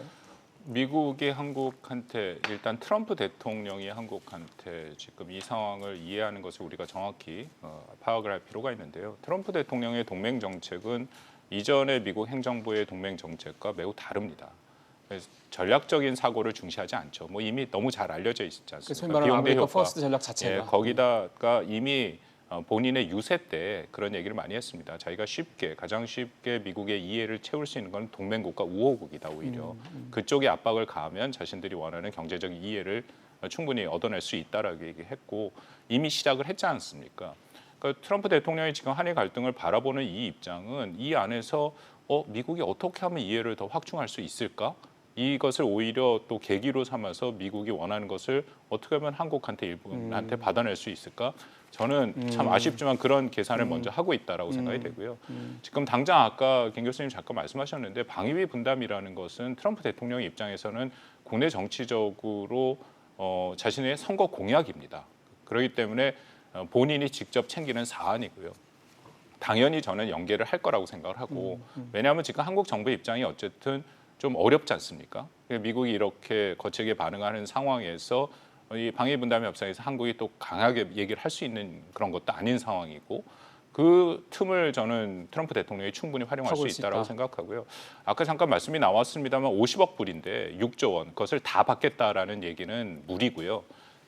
지금 트럼프 대통령이 지난 1년간으로 우리 협상을 줄인 후에 전체적으로 이른바 세계 검토를 했습니다. 글로벌 리뷰를 해서 새로운 가이드라인을 만들어놨는데 그 가이드라인이 이전에는 사실은 주둔비였거든요. 그러니까 주한미군이 여기서 주둔하는 비용 그거를 우리가 한 20억 달러 정도로 총 주둔 비율을 계산을 하는데 그렇죠. 이제 미국은 인건비까지 포함해서 35억 달러를 계산을 합니다. 근데 그게 왜 50억 달러로 나왔냐면 이전에 주둔 비용도 아니고 방위비 분담도 아니고 동맹 기여 부담으로 옮기겠다라는 생각이거든요. 일종의 경영권 프리미엄까지 붙이겠다는 그렇죠. 얘기군요. 이제 미국이 더 이상 공공재를 세계에 그냥 말 그대로 자유롭게 돈 안 받고 하는 것이 아니라 그런 공공재도 다 돈을 받겠다라는 거죠. 호르무즈 해협에 보내겠다는 것도 마찬가지의 얘기입니다. 호르무즈 해협에 미국은 셰일가스로 이미 원유 수출국이 돼버렸는데 그 호르무즈 해협을 통해서 갖고 오는 한국 같은 일본 같은 국가가 그 비용 공공재에 대한 비용을 내야 된다는 얘기거든요. 그런 의미에서 지금 50억 달러를 얘기가 된 거고 또 하나 우리가 우려해야 되는 것이 이 협상의 첫 대상국이 한국입니다. 예. 올해 안으로 해야 되고 그렇죠, 우리가 그리고 제일 빠르죠. 일본이 내년에 시작해서 2021년 3월까지가 그들의 5년 협상이 끝나는 때거든요. 그러니까 한국을 모범 사례로 해서 최대한 받아내고 그러겠네요. 그 다음 단계로 넘어가겠다는 그러겠어요. 얘기거든요. 네. 그러니까 이거 저는 굉장히 큰 문제라고 생각합니다. 오히려 호르무즈 파병이라든가 뭐 그거는 미사일 오히려 이 풀 수 있는 부분까지 갈 거고 것도 없이 미사일 당일 INF는 다시 말씀드립니다. 그거는 어쨌든 한반도에 배치 안 됩니다. 만약에 좀 제가 과격하게 표현한다라고 생각하지 않는데 배치를 하면 중국이 단교할 겁니다. 그러니까요. 예, 이거는 그렇게 간단한 문제는 그러니까 아니고요. 미국도 그렇게까지 가는 걸 원하지 그렇게까지는 안 않을 하고 테니까. 협상을 하기 위한 그런 어떤 과정이라고 카드다. 생각합니다. 여전히 우리한테 가장 큰 숙제는 방위 분담입니다. 예. 지금 여러 가지 수치가 좀 나와서 간단히 말씀드리면 50억 불, 그러니까 6조 원 얘기가 나왔기 때문에 이건 아직 확인된 건 없습니다. 주둔비 대략 한 20억 불 정도에 인건비가 한 15억 불에서 대략 한 35억 불 정도가 현재 뭐 이를테면 맥시멈이 아니냐 생각을 했는데 50억 불 얘기가 나온 거는 거기에 미국이라는 나라가 우리가 한국이 미국이라는 나라를 통해서 얻을 수 있는 이런저런 걸 다 합쳐서 이제 해서 50억 불이라는 얘기 나왔다는 좀 새로운 말씀을 들어서 이 부분을 좀 간단히 한번 정리를 했고요. 김 교수님 바로 말씀하시겠습니다. 그러니까 저는 뭐 이 50조라든가 뭐 상당한 그 국방비의 어떤 분담금의 증액 이런 거는 선거 전략 차원이라고 봐요. 그러니까 국방부를 우리가 지금 미국의 전략을 국방부 전략과 트럼프의 생각을 좀 구분할 필요가 있어요. 그러니까 이렇게 좀 과장되고 굉장히 공격적인 것들 이런 것들 대부분이 선거 전략입니다. 실질적으로 그렇게 될 가능성은 매우 낮아요. 그러니까 국방부 같은 경우는 기존의 어떤 군사력 패권 예. 이거를 유지하는 데 아마 집중할 것이고 그래서 연대라든가 협력이라든가 이걸 굉장히 강조합니다. 반면에 이제 이렇게 공격적으로 나오는 트럼프 행정부는 정부 이제 선거 전략 차원에서 국민들에게 보여주는 거거든요. 우리가 이만큼 많은 동맹국들에게 기여를 받아내고 그래서 우리가 흘러들어가 바깥으로 나가는 돈을 잡아내고 있다. 아까 말씀하신 대로 이제는 미국이 경제적으로 쇠퇴하면서 사실은 공공재를 낼 역량도 상당히 줄어들었어요. 그것을 빚을 내서 사실 계속 유지를 했는데 이제는 그런 전략이 완전히 바뀌어서 공공재가 아니라 요금제 형태로 바뀝니다. 그러니까 네가 그 혜택을 받고 싶으면은 돈을 내라는 형태가 된 거죠. 그래서 호르무즈도 마찬가지고 지금 모든 동맹국들에게 아마 몇 배에 걸쳐서 아마 증액을 요구하는 그런 장면들은 선거가 끝날 때까지 계속해서 반복적으로 이루어질 가능성이 있고 하지만 그 협상의 테이블에 올라오는 사람들은 국방부의 관료들이기 때문에 저는 타협 가능하다 이렇게 봅니다. 그 부분에 대해서만 한 가지 잠깐 짧게 부탁드릴게요. 우리가 경험이 있었는데 올해 협상을 작년에 12월까지 했지 않았습니까? 사실은 한미 간에 거의 협상에 합의에 이뤘습니다. 근데 12월 마지막 협상에 미국 대표가 나와서 굉장히 곤혹스러운 표정을 하면서 그 전까지 합의한 걸 다 뒤집었거든요. 그 이유는 트럼프 대통령의 직접 지시가 있었답니다. 단년으로 하고 그 다음에 이걸 말씀드린 세계 검토로 가라. 예. 이건 트럼프 대통령이 직접 챙기는 사안이기 때문에 사실상 미국 대표가 권한이 굉장히 알겠습니다. 제한됩니다. 하나만 더 말씀 나온 김에 우리는 이제 매년 이걸 연례적으로 해야 되지 않습니까? 하나만 더 여쭤보면은 그러면은 이런 아까 말씀하신 김 교수님 말씀대로 미국의 이런 어떤 그 군사적 이런 부분들은 이제 일종의 하나의 요금제로 하겠다는 이런 미국의 전략은 트럼프 대통령이 재선을 하고 말과 관계없이 계속 앞으로 미국이 추진할 거라고 보십니까? 아니죠. 저는 이거는 트럼프의 선거 전략 차원이기 때문에 제일 중요한 건 지속 가능성이에요. 동맹과 관계 속에서 동맹이 이 부담을 갖고서 얼마나 지속적으로 협력할 수 있는 상황으로 갈 수 있느냐의 규모가 합리적이어야만 하는데 지금의 이 상황은 합리성을 굉장히 벗어난 거기 때문에 관료들도 굉장히 당혹스러워할 겁니다. 그래서 저는 그 수준을 만들어내기는 거의 어렵다고 봐요. 한 가지만 짧게 더 여쭤보겠습니다. 교수님 생각하시는 합리적인 부분이라는 건 방위 분담금에서 어느 정도 수준입니까? 그러니까 지금 우리가 2조잖아요. 그러니까 이 주한미군이 주둔비가 그러면 거기서 절반이 맞는 거예요. 그래서 1조 정도라는 말씀인 거죠. 그 선상에서 많이 가도 뭐 1, 2천억이 더 나가야 되는 그런 수준이지. 알겠습니다. 김 교수님 생각하시는 합리적인 방위비 주한미군 주둔 비용은 1조 정도. 현재 1조 조금 넘거든요. 한 300억 정도 되는데 그 부분이다는 말씀이고. 자, 이 부분에 대해서 우리 봉 박사님 또 말씀 들어보겠습니다. 예, 직설 토크 문자 보내주신 분들 그 두 가지가 기억에 남는데 한 분은 정부는 냉정해야 된다. 국민은 감정적이 되더라도. 그리고 또 한 분은 다른 의견을 또 얘기하셨죠. 우리가 이렇게 당하고만 있어야 되는가? 지소미아 종료라도 해야 되지 않는가? 이런 의견이 있는데 이런 말씀을 드리고 싶습니다. 정부 그리고 전문가들은 일종의 이제 소송을 담당한 변호사의 마음가짐을 가져야 되는 것이 아닌가. 억울한 일을 당한 이 힘없는 사람을 대변하는 변호사는 그 같이 울어주고 공감하고 분노하는 것 그 이상을 해야 된다고 생각합니다. 울어주고 공감하고 분노하는 것은 가족과 친구에게 맡기고 변호사는 이 억울한 사람을 어떻게 소송해서 이겨서 이 사람을 보호해 줄 것인가.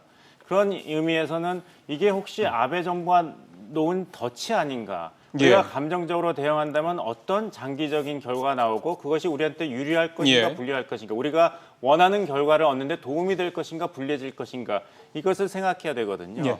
이런 차원에서 제가 말씀드린 것도 어떤 때는 토착외고 발언 같이 들리겠지만 정보에 계신 분들은 이런 식으로 저쪽이 어떤 생각을 하고 어떤 논리를 하고 어떤 무기가 있는 것을 철저하게 다 한 다음에 결정을 했어야 되는데 이번에 지소미아 종료 결정이 과연 그런 기준에 부합하는가. 여기엔 저희가 좀 아쉽다는 말씀을 드리겠고 또 여러 가지 음모론이 나오고 있습니다. 뭐 조국 수석을 구하기 위해서 발표했다 그러는데 저는 이것은 저희가 걱정할 이유가 없다고 봐요. 왜냐하면 그 이명박 대통령이 독도 방문을 했다 그래서 BBK 스캔들에서 자유로워진 게 아니거든요. 그다음에 박근혜 대통령이 갑자기 이제는 개헌 논의를 할 때가 됐습니다. 발표해서 전국이 술렁거렸죠. 근데 며칠 후에 JTBC에서 최순실 태블릿 보도를 했습니다. 그 결과는 국민 여러분이 잘 아시겠죠. 그래서 이런 음모론에 관해서는 저희가 일희일비할 이유도 없고 과연 이 지소미아 종료가 한국 안보의 합리적인 결정이었나는 객관적인 기준만 가지고 평가해도 충분하다고 봅니다. 예. 자, 미국과의 물세에서 좀 여러 가지 미국이 이제 앞으로 어떤 청구서를 내밀 것인지에 대해서 우리 전문가분들 말씀 들었고요. 이 부분에 대해서 좀 그 더, 부분에서 하나를 제가 예. 좀 더 아까 그런 이제 미국의 선택은 전 두 가지라고 생각을 합니다. 하나는 이런 식으로 청구서를 대비해서 한국이 좀 더 기여를 해라. 또 하나는 이거는 이제 김 교수님 그 의견이랑 제가 조금 결이 다른데요. 미국의 특히 트럼프 대통령뿐만 아니라 지금 국제 정치 질서가 미국이 세계 경찰의 역할을 지금 포기했다. 그렇죠. 그거는 다들 이해를 하지 않습니까? 그렇죠. 그러면 우리가 이른바 다극화가 되는 거죠. 미국 1극으로 있다가 이제 지역별로 강대국이 이 세계 정치 질서를 나눠 먹는 이제 그런 형태로 움직이는데 그렇다면 한국의 전략적 중요성이 옛날만큼 안 될 가능성도 저는 있다라고 봅니다. 그러니까 동북아 지역에서 그럼요. 그리고 그 전에는 아주 명확한 구도로 이 지역이 미국의 입장에서는 사활적인 이해고 이 유일 초강대국으로서의 이 패권을 유지하는 데는 핵심적인 지역이었는데 그렇지 않다면은 이 지역의 입장에서 이 지역의 어떤 질서는 미국의 기본적인 특히 트럼프 대통령의 머릿속에는 한국과 일본이 주도적인 협력을 해서 좀 주도적인 역할을 해가기를 그래서 자신들의 비용과 부담을 좀 근데 만약에 한국이 거기서 안 하겠다 얘기를 하면은 그럼 일본을 좀 더 앞으로 내세우면서 한국이 배제될 가능성도 저는 충분히 있다라고 생각합니다. 근데 그거는 좀 다르게 생각해 볼 수가 있는 게요. 지금 중국이랑 미국이랑 소위 말하는 패권 경쟁을 벌이고 있는 판인데 물론 뭐 우위는 미국에 있는지는 모르겠습니다만 근데 그런 상황에서 과연 우리를 동북아 이쪽 상황에서 한국이 일본과 사이가 나쁘다고 그래가지고 자기네들이 한국과 일본의 사이를 강제적이든 압박을 해서든 좋게 만들려고는 좀 안 하고 한국을 배제하는 쪽으로 뭐 그거 하나만으로 조건으로 충족되지는 않겠죠. 더군다나 지소미아를 한번 했다고 한미동맹이 그 정도까지 가지는 않는데 이전보다는 미국이 이 지역에 갖고 있는 전략적 이해의 유동성이 커졌다라는 거고요. 더불어서 방위비 분담이랑도 이 연계가 돼 있습니다. 미국의 특히 트럼프 대통령 입장에서는 한국이 적절한 비용 부담과 책임 부담을 하지 않는다면 저는 그렇다면 한국이 배제될 가능성은 이전 행정부 어떤 행정부보다 더 크다라고 생각합니다. 그런 부분들은 분명히 그래서 우리가 그 방위비 분담 문제에서 조금 더 청구서가 세지는 게 아니냐 걱정을 했던 부분도 참 있는 건데, 예, 사실 뭐 이 부분에 대해서는 뭐 그 전문가들보다 다 생각이 사실 같을 수는 없습니다. 어떤 포인트가 더 본인이 생각하실 때 중요한 포인트로 생각하시는 게 다 다를 수밖에 없기 때문에 그렇고요. 시간이 한 10분 정도밖에 안 남았는데 일본 얘기를 저희가 사실 지소미아 결정을 한 게 우리가 일본이랑 안 하겠다는 거지 뭐 미국이랑 안 하겠다는 거는. 우리가 미국과의 지소미아를 종료한 건 아니니까요. 그래서 이제 일본 쪽 얘기를 그래도 좀 저희가 잠깐은 좀 다뤄봐야 될 것 같습니다. 특히 이제 외교 안보적인 측면에서요. 봉 박사님, 아까 처음으로 다시 돌아가서 미일 간의 이제 그 정상회담에서 뭔가 좀 아베가 했던 건 뭔가 좀 기대를 하고 한 건지 어떤지는 모르겠습니다만 뭔가 공조를 하는 모습을 좀 보여주고 싶었던 건데 그런 모습은 안 나타났고요. 그러면 지금까지 미국과 일본이 이 지소미아와 관련해서 보여왔던 그 모습이 앞으로도 특히 이제 일본을 중심으로 봤을 때 일본은 여전히 계속해서 이렇게 약간 어떨 때는 무시, 어떨 때는 그냥 몰라 뭐 이런 식으로 계속 가는 관계가 계속 될 거라고 보세요? 예, 그렇게 보입니다. 그 좀 우려가 되는데요. 그 이렇게 이제 한국이 강하게 나왔지 않습니까? 그러면 이제 아베 정부도 강하게 나올 것이다. 28일 날 이제 백색 국가 배제가 이제 시행이 되죠. 저는 꼭 그렇지 않다고 봅니다. 이제 아베 정부가 의외로 굉장히 조용히 현상 유지를 하지 않을까 이런 생각도 합니다. 추가 제재를 안 하고. 추가 제재를 안 하는 거죠. 시행령이 이제 그 발효가 된다 그래서 꼭 시행을 할 거는 아니거든요. 그렇죠. 예. 다 개별 허가를 한다는 것이지 모든 게 개별 허가가 되고 수출 허가가 90일씩 다 걸리고 이건 아닙니다. 그렇죠. 그래서 오히려 한일 관계 그리고 한일 간의 이런 무역 관계를 조용히 함으로써 그 말려들지를 않는 것이죠. 만약에 한일 관계가 계속 격화가 된다면 미국 입장에서도 어느 국가의 논리가 타당하다를 떠나서 이 문제를 빨리 해결해야겠다. 미국의 그 동북아 전략에 큰 그 지장이 있다 이런 의견이 나올 수가 있거든요. 그것을 막기 위해서라도 아베 정부가 의외로 법제적인 것은 계속 진행을 하되 굉장히 조용하게 마치 아무 일도 없었던 것처럼 한국과 일본 간의 수출 수입 무역 관계가 그래서 일본의 책임을 최소화하려는 그런 전략을 취할 가능성도 높다고 봅니다. 그러게요. 뭐 그렇다고 해서 바로 28일부터 뭐 한 4, 50개는 또 추가 제재하겠다 하고 이런 식으로 나오면은 저 일본 사람 그렇다면은 오히려 우리 경제에서는 그냥 굉장히 송구스러운 말씀입니다. 우리 경제 타격은 굉장히 크겠죠. 기업에 대해서. 하지만 한국의 이제 외교적 입지랄까요? 그렇죠. 협상률은 오히려 높아지거든요. 예. 그것을 아베 정부가 아마 고려하고 있을 것입니다. 그러네요. 그렇게 볼 수도 있겠군요. 이 부분에 대해서 일본이 앞으로 어떻게 나올 것이냐라는 부분은 우리 또 김 교수님이랑 박 교수님한테 차례 또 여쭤보겠습니다. 김 교수님은 어떻게 보세요? 저는 기본적으로 아베의 전략의 근간은 개헌이라고 보고 있거든요. 평화법 그러니까 개정을 개헌을 위해서 모든 이런 어떤 힘을 축적하는 과정 속에서 한국과의 갈등을 조장한 측면이 있기 때문에 특히 선거 전략. 그렇죠. 그래서 참의원 선거가 끝난 이후에도 줄기차게 지금 이어져 내려오고 있기 때문에 이런 강경한 모습 모두 계속 유지될 가능성이 크고 하지만 일본의 외교적 고립은 계속 심화될 것이다. 그리고 미국으로부터 날라오는 청구서는 훨씬 커질 것이다. 그러니까 지금도 바로 이제 했던 것이 농수산물에 대한 수입에 대한 협약을 했어요. 최대한 옥수수 사겠다고 그렇죠. 다 사는 거죠. 예. 거기다가 지금 또 일본이 하는 것 중에 하나가 미국 국가 채권을 구입하고 있습니다. 그래서 갑자기 채권의 보유국 1위로 부상을 해요. 맞습니다. 그러니까 미국이 가장 아파하는 쪽 것들을 다 들어주면서 그들이 원하는 것들을 지금 충족시켜 나가려고 하는 건데 그 끝은 저는 개헌이다. 그래서 전쟁 가능한 국가. 근데 미국이 반드시 알아야 되는 거는 지금은 일본이 이런 식으로 이제 종속적으로 말도 잘 듣고 하지만 아베가 원하는 건 전쟁 전의 일본이거든요. 언제든지 미국과 대등한 어깨를 나란히 하는 국가로 부상하는 것이기 때문에 그 부분에서 미국도 각성을 하고 좀 굉장히 예의주시해야 되는 그런 부분이 있겠다. 그래서 아까 말씀하신 대로 국제 질서는 달라지고 있어요. 굉장히 자국 중심주의로 가는데 예컨대 이 아시아는 굉장히 구조적으로 좀 다릅니다. 왜냐하면 이 강대국들이 완전히 밀집돼 있는 그렇죠. 국가기 이 지역이기 때문에 이것을 어느 한 국가가 독점할 수가 없어요. 이런 상황에서의 한국의 어떤 전략적 가치는 쉽게 내려가지 않습니다. 그러면 굉장히 지소미아 종료로 인해 가지고 이를테면은 한미일 동맹, 한미 동맹 뭐 이런 부분에 있어서 균열이 크게 발생할 거는 저는 안 그게 보신다 이 크게 말씀이시죠? 보지 않습니다. 그리고 미국은 이거를 다시 계산점을 없었던 걸로 다시 놓고 계산해서 보완돼야 될 부분이 있다 그러면 다시 보완하는 그런 전략을 추구할 것입니다. 알겠습니다. 우리 박 교수님 말씀도 들어보죠. 뭐 일본 특히 아베 신조 그 수상과 그 내각이 목표하는 거는 뭐 분명하죠. 김 교수님 말씀대로 일본을 보통 국가화, 전쟁을 할 수 있는 국가, 나아가서는 그렇죠. 다시금 세계 초강대국, 유엔의 안보리 상임이사국까지 생각을 하고 있고요. 아베 신조 수상이 썼던 2008년인가요? 아름다운 나라 발췌본을 읽은 적이 있는데 보고 뭐 많이 놀랐습니다. 일본 민족은 관용의 민족이다라는 얘기도 나오고 태평양 전쟁도 예. 굉장히 다른 수정주의적인 시각으로 이게 승자의 역사다. 뭐 그런 생각을 갖고 있다라는 건 우리는 다 알고 있는 사실이고요. 근데 문제는 아베가 그런 생각을 갖고 과연 이 한일 관계를 어떻게 지금 이끌어갈 것이냐.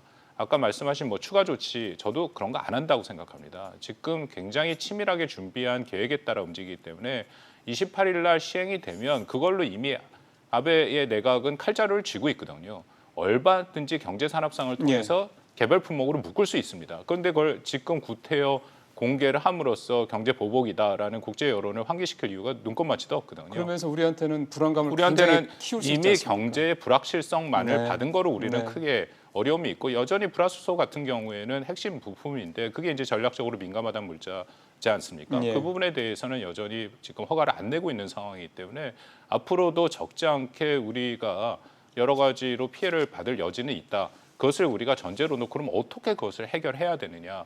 한 가지만 말씀드리면 저는 일단 아베의 그 주장을 한번 우리가 반박할 필요가 있다고 생각을 하거든요. 왜냐하면 한국이 전략 물자를 제대로 관리하지 못했기 때문에 자신들이 우리를 백색 국가 리스트에서 제외했다는데 그게 명분이죠. 그게 명분이면 우리 정부가 그 지금 전략 물자라고 얘기하는 것들은 지금 일반 기업에서 갖고 오는 건데 그거를 정확하게 조사를 해서 또 우리가 그 협약에도 다 가입이 돼 있지 않습니까? 저는 정부가 백서를 만들어서 한번 전 세계에 공개하는 것도 방법이라고 생각합니다. 기존에 그런 거에 대해서 우리가 설명하고 그럼요. 다 공개했던 하고 거를 일본이 말하는 것이 이것이 부당하다. 우리는 이것에 대해서 철저하게 관리를 해서 조금 더 전략 물자가 적극적으로. 지금 새는 부분이 없다. 우리가 그렇게 공개를 하고 일본이 문제 제기를 하고 있으면 우리가 공개한 거에 대해 공개적으로 문제 제기를 해라.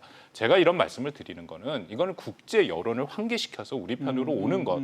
그리고 말씀드린 것처럼 일본의 우익 내각 지금 말씀드린 그 관용의 민족 그런 거에 일본에서도 반대하는 목소리들이 많이 있거든요. 그들과 공감대를 형성해 나가는 것이 이 한일 갈등을 우리는 지혜롭게 지금 이겨내는 방법이라고 생각합니다. 예. 오늘 여러 가지 참 이런 말씀도 많이 들었네요. 지금 사실 조금 옆으로 갈 수 있겠습니다. 독도 얘기는 오늘 봉 박사님이 한 말씀만 지금 시간이 많지 않아서 말씀을 다 들을 수는 없을 것 같고 평소보다 예년에 한 2배 정도 수준으로 우리 이지스함도 투입을 시키고 뭐 특전사까지 이번에 또 처음 들어가고 뭐 이렇게 상당히 좀 과거에 비해서 세게 하는 이유가 있겠죠. 아무래도 이제 일본에서 이제 빌미를 제공한 것이 한국을 못 믿겠다. 국가 협력, 군사 협력을 할 수 있는 국가를 못 믿겠다니까 우리도 그렇다면은 이제 그 동해에 대한 이제 안보 위기감이 높아진 건 당연한 것이겠죠. 그렇지만 결국에는 이제 국가가 가지고 있는 리소스는 한계가 있거든요. 그래서 이것을 어떻게 합리적으로 또 지혜롭게 나눌 것인가 이렇게 생각해야 될 것이고 또 마지막으로 첨언을 드리자면은 이제 실용주의가 성공한 케이스가 굉장히 많습니다. 한국 외교를 보면은 그 노무현 대통령 때도 이제 반미 정서가 높았지만 결국에는 이라크 파병을 했고 또 일본이 수출 통제를 하기 전에 먼저 한 나라가 중국이었죠. 우리나라에 대해서 사드 배치에 항의하면서 중국 정부는 그것을 이제 책임 인정을 하지는 않습니다.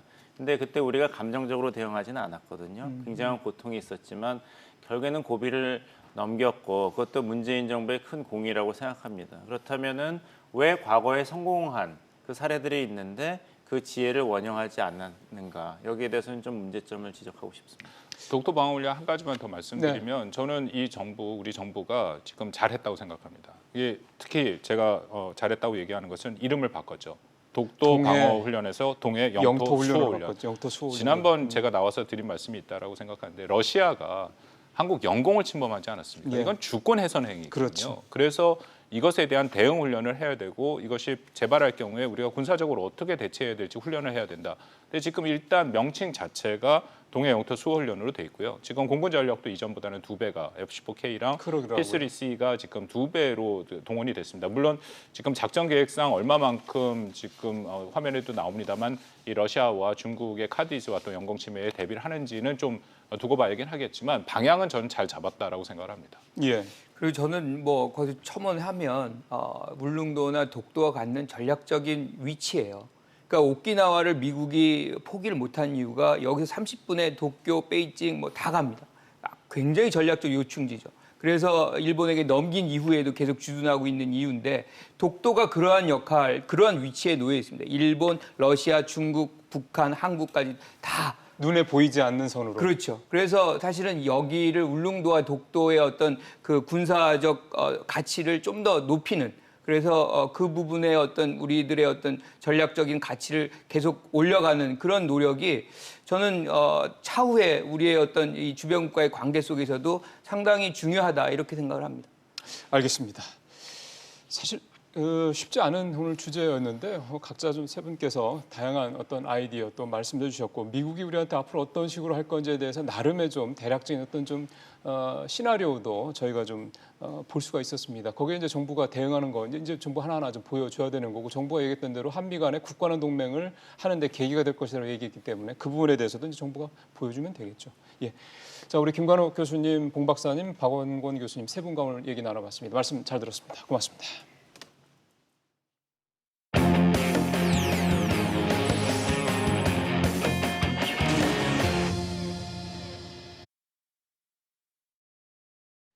조국 법무장관 후보자가 자신의 딸과 관련된 의혹들에 대해서 국민들께 송구스럽다라고 사과했습니다. 그러면서도 짊어진 짐을 내려놓을 수는 없다면서 개혁 임무, 검찰 개혁이겠죠. 이 개혁 임무를 완수하겠다라는 이른바 정면 돌파 의지를 강하게 밝혔습니다. 세상은 돌아가는 소식 이슈 따라잡기 잠시 후에 영상 보시고 시작하도록 하겠습니다. 조국 법무부 장관 후보자는 일요일인 어제도 청문회 준비 사무실로 출근하며 준비한 입장문을 발표했습니다. 지난주 금요일 열린 대학생들의 촛불 집회 등 커지는 반발 여론을 의식한 듯 딸의 논문 제1저자 등재와 각종 장학금 수령 의혹 등에 대해 사과했습니다. 개혁주의자가 되기 위해서 노력했지만 아이 문제에는 불철저하고 안이한 아버지였음을 겸허히 고백합니다. 그러면서도 본인이 권력기관 개혁이라는 문재인 정부의 핵심 국정과제를 수행할 주인공이라는 뜻을 다시 한번 강조했습니다. 저와 제 가족이 고통스럽다고 하여 제가 짊어진 짐을 함부로 내려놓을 수도 없습니다. 10건 넘는 본인과 가족 관련 고소고발 건이 검찰에 접수된 상황을 묻는 질문엔 검찰이 법에 따라 수사할 거라며 선을 그었습니다. 후보자 본인과 가족이 검찰에 고발된 건이 몇 건 있으신데 검찰에서 법과 원칙, 증거에 따라 수사할 것이라 생각합니다. 배임과 직권남용, 업무방해 등 각종 혐의로 검찰 수사를 받게 될 조 후보자가 검찰 사무의 최고 감독자로서 검사를 지휘 감독하는 자리인 법무부 장관이 되는 게 적절하냐는 지적도 나오고 있습니다. 자, 월요일과 금요일과는 시사평론가 최순애 평론가를 모시고 얘기 나눠보겠습니다. 오늘 최순애 평론가 모셨습니다. 어서 오십시오, 평론가님. 예. 주말 광화문 집회 얘기를 좀 먼저 하는 게 조금 더 핫할 것 같습니다. 왜냐하면 조국 후보 규탄 집회라고 이름이 열렸는데 이제 야당 쪽에서 주최를 했고 여기에 20대가 굉장히 많아서 한국당 쪽에서도 놀랐다 이런 표현이 나왔기 때문에 많은 분들께서 20대가 왜 이 조국 문제에 대해서 이렇게 예민하게 생각하고 이렇게 광화문 집회 같은 데 이렇게 많이 참석을 하는지 촛불 집회에 참석을 하는지에 대한 부분을 좀 풀어봐야 될 것 같습니다. 평론가님 뭐 때문에 그렇다고 보세요? 일단 조국 후보자를 통해서 드러난 거는 그동안 이 문재인 정부의 가치로 내세웠던 뭐 공정이나 정의, 평등 이런 거가 그렇지 않다라고 드러난 거잖아요. 조국 후보자를 통해서. 그래서 이미지에 상처를 입은 거고 그리고 실제 조국 후보자가 그동안 말과 행동으로 보여줬던 거하고 상당히 배치되는 어떤 진상이 드러난 거잖아요. 예를 들면 조국 후보자가 갖고 있는 어떤 권력, 스펙, 예를 들면 학벌도 마찬가지고 또 그동안 누려왔던 어떤 뭐 그렇죠. 사회적 밸류 같은 게 있지 않습니까? 상류층으로서. 그래서 기득권층, 특권층으로서 가질 수 있는 것들을 자식의 교육에 다 투여를 했다는 거 아니겠어요? 본인의 부모들의 네트워크도 가동을 하고 특히 이제 서울대 인맥들이 많이 활용된 그렇더래요. 거고. 그리고 그거를 이제 물론 이건 입시 제도의 문제도 없지 않아 있긴 합니다만은 수시 전형이라는 어떤 제도를 통해서 딸을 그렇게 전형을 시켜서 명문대에 합격을 시킨 거고. 그 다음에 또 서울대에서 장학금 받은 것도 그렇고 환경대학원에서 1년 동안 의전원 부산 의전원 얘기는 이미 저희가 얘기했고. 그래서 이제 그런 것들이 이게 정말 과정이 공정하지 않구나. 문재인 정부 들어와서는 그렇게 대통령이 내건 기치만큼 실제 그렇게 우리 실생활에서 그리고 내가 도전하고 노력하는 만큼 그것이 달성될 줄 알았는데 그렇지가 않네라는 생각을 갖게 하는 거고. 또 이분이 또 전직이 민정수석이잖아요. 그렇죠. 민정수석이었기 때문에 그리고 법무장관으로 가겠다는 거였기 때문에 과연 이것이 정말 공정과 정의와 평등한 것이 과연 법으로 그러면 구현이 될 것인가라는 이제 의구심을 갖게 되는 거죠. 그리고 여기에는 그동안 우리 사회에 진보 진영의 어떤 낙인 찍혔던 위선, 이중성 이런 것이 적나라하게 드러나는 거예요. 왜냐하면 우리가 경험적으로 정치를 바라볼 때 보수의 힘은 깨끗한 데서 나오고 또 뒤집으면 또 진보의 문제는 거기에 위선과 이중성이 있었던 거고 결국은 우리 사회 기득권층 다 똑같다. 그렇죠. 여야 이념과 상관없이 어떻게 이렇게 권력을 가진 사람들, 기득권층, 특권층은 하는 게 저렇게 다 똑같을까? 사익에 치중하고 돈 관리에 철두철미하고 이런 것들 때문에 정말 20대가 실망을 하는 거고 결국은 뭐예요? 우리 사회 구조가 올라갈 사다리가 없다라는 예. 절망 아니겠습니까? 네. 그래서 어쨌든 이것이 뭐 조국 후보자를 비판하는 것이 저는 어떤 뭐 진영의 논리이기 이전에 그런 것 같아요. 예, 우리 사회에서 그동안 어떻게 누적됐던 쌓였던 문제가 그대로 다 드러나는 거다. 지금까지는 뭐 수구 보수 기득권 세력의 문제가 있었다면 아닌 것 같았던 진보 진영도 이게 이제는 더 이제 감출 수 없는 어떤 그런 것들이 드러나는 거기 때문에 저는 문재인 정부가 이 조국 후보자를 잘 처리를 하면 오히려 저는 뭐 전화위복의 어떤 계기도 마련될 수 있겠다 하는 생각이 듭니다. 질문을 좀 다르게 한번 드리겠습니다. 네, 네. 같은 질문일 수 있습니다. 그럼 20대가 이제는 보수라고 해야 되는 겁니까?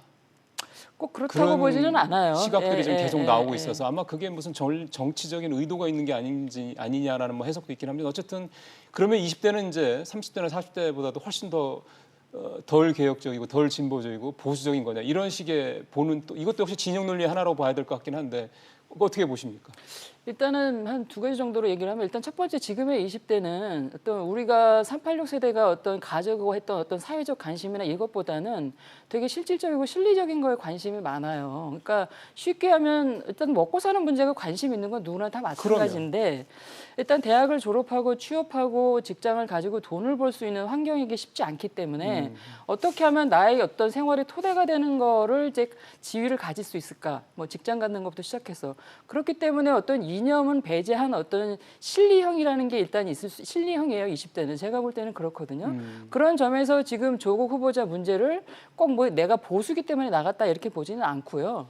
그다음에 두 번째는 지금 한국당의 저 집회가 사실은 조국 후보자 문제가 불거지기 전에 일단 계획했던 거예요. 그리고 이게 사실 처음에 이 계획을 했을 때 당 내에서는 회의론도 많았어요. 나가는 거에 대해서. 원외인 당대표가 또 나간다 이렇게 해서 회의론이 많았는데 마침 조국 후보자 문제가 자꾸 불거지니까 지금 어떤 상승선을 탄 거죠. 그러면서 각 당협의 사실은 일정 정도 동원을 한 게 맞거든요. 예, 예. 그러니까 저 100% 자발적으로 나와서 20대들이 뭐 내가 한국당을 지지하기 때문에 보수기 때문에 나왔다고 보기는 좀 진단하기는 좀 어렵고 다만 이 조국 후보자의 문제가 자체가 거기에 상당히 이제 어떤 국민의 분노를 사는 지점이 그거예요. 그렇죠. 그러니까 딸의 그 입학 특혜 의혹. 어떤 분은 뭐 사모펀드가 더 악질적이다라고 얘기하는 분도 계세요. 왜냐하면 그거는 이제 공직자 부패이기 때문에. 근데 보시는 분마다 약 관점은 다른데 어쨌든 대체적으로는 그 딸의 입학 특혜 문제가 가장 공부를 많이 사고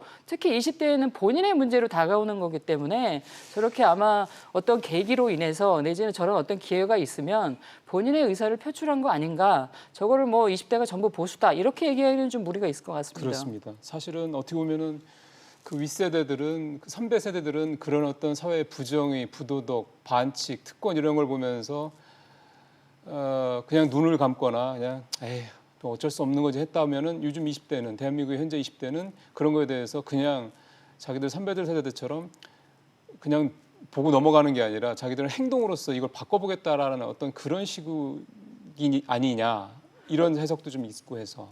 그거는 예를 들면 지금의 20대는 환경이 바뀌었잖아요. 여러 가지로. 그거는 저는 이렇게 뭐 제 나름대로는 그것이 끊임없는 우리의 역사적 진보 속에서 나온 또 결과물이라고 보고 물론 386 세대에 대해서 지금의 586에 대해서 비판하는 세력들 비판하기는 해요.